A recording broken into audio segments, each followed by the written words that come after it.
Miss হবে না আপনার পছন্দের টিভি শো। দেখুন জি5 অ্যাপে একদম ফ্রি।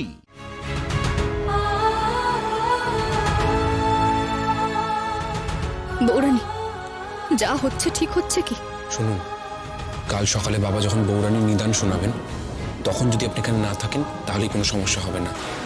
আপনি চিন্তা করবেন না। মঙ্গলপুরের একটা গেস্ট হাউসে আপনার থাকার ব্যবস্থা করেছি। আর আমার বিশ্বাস, আমার বিয়ে মিটে যাওয়ার পর যদি আপনি এখানে ফিরে আসেন, তখন আর কোনো সমস্যা হবে না।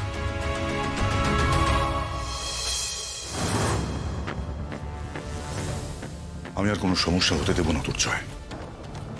দুর্জয়, তুমি সকাল সকাল গোটা গ্রামে ঢেড়া পিটিয়ে সবাইকে বলবে আমি প্রত্যেককে উপস্থিত থাকতে বলেছি মন্দির প্রাঙ্গণে। বৌরানিমার সঙ্গে আমার কথা হয়ে গেছে।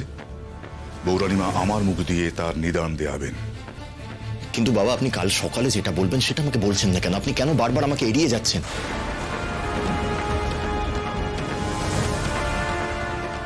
পুরুষোত্তম সিংহ কাউকে কৈফিয়ত দেয় না। রাত হয়ে গেছে, আসতে পারো।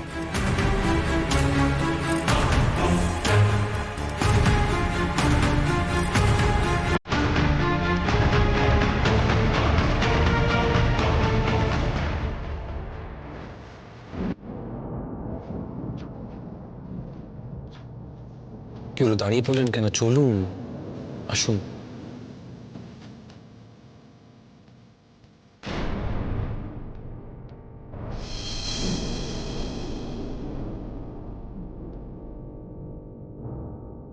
মাগো, এ তোমার কিসের ইঙ্গিত?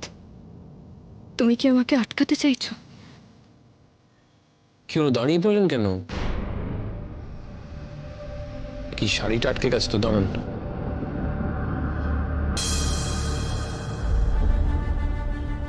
চলুন, আর দেরি করা যাবে না, আসুন। আমি পালাতে পারবো না আয়ুষ্মান বাবু।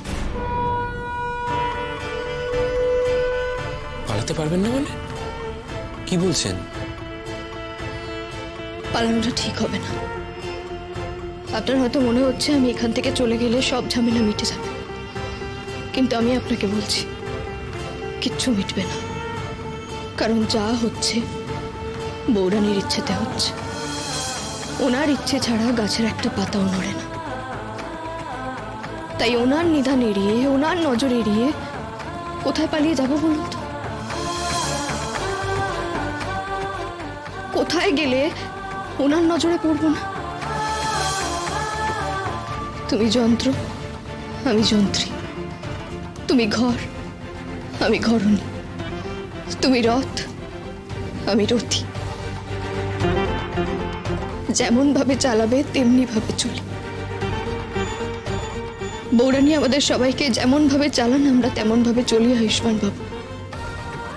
আমরা যে তার হাতের পুতুল। আয়ুষ্মান বাবু, আমি এখানে থাকলেও যা ঘটন ঘটার ঘটবে, আমি এখান থেকে পালিয়ে গেলেও যা ঘটন ঘটার ঘটবে। তাই শুধু শুধু পালিয়ে গিয়ে পালানোর বদনামটা কেন নেব বলুন তো? বৌরানীর ওপর আমার বিশ্বাস আছে। উনি আমার সাথে কোনো অন্যায় হতে দেবেন না। তাই উনি যা নিদান দেবেন সেটাই আমি মাথা পেতে নেব। কিন্তু আমি পালাবো না।